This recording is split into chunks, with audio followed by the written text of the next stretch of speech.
Who is gonna buy a phone the size of Nebraska? Does the stylus double as a toothpick? Okay, so I was really wrong, and I'm pretty sure I can hear Samsung laughing at me now, because not only did they sell a lot of those big phones, but now Apple even makes this, its own 5.5-inch iPhone.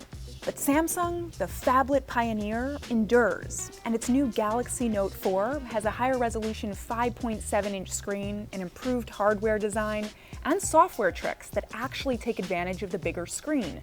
But is all of that good enough now that everybody's got a phablet? For years I've been complaining about the plastic Samsung uses on its Galaxy Notes. Ew, this leaves fingerprint residue all over the back. Oh my, is this fake leather stitching?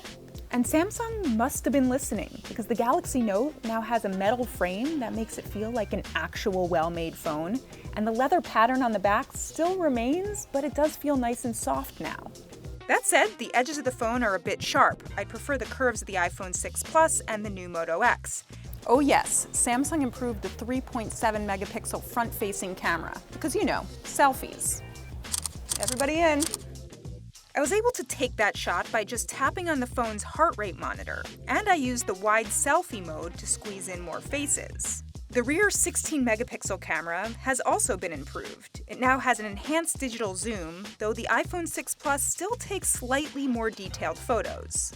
But looking at that iPhone photo will actually look better on the Note 4's beautiful Super AMOLED screen. That's because Samsung's 2560 by 1440 resolution screen beats the iPhone 6 Plus's 1920 by 1080. But where Samsung really shows it's got deeper experience in the phablet biz than Apple or the others is with the cool software tricks that actually take advantage of the bigger screen. You can place apps side by side or on top of each other, drag text between two apps, and even shrink down an app on the home screen. The stylus now comes in more handy if you want to leave notes or edit text or select multiple photos with more precision. The disappointment is that all those tricks are covered with software that looks and sounds rather unfortunate, and sometimes even slows down the phone. Samsung, are you listening?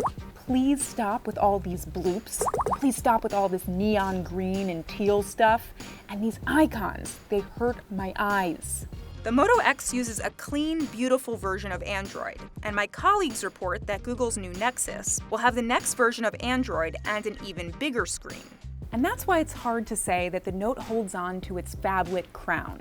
I love a lot of things about the hardware and even some of those software tricks, but the iPhone 6 Plus and many other Android phones have much cleaner and faster software. Still, Samsung proves that it may understand these odd big screen devices maybe even better than we do.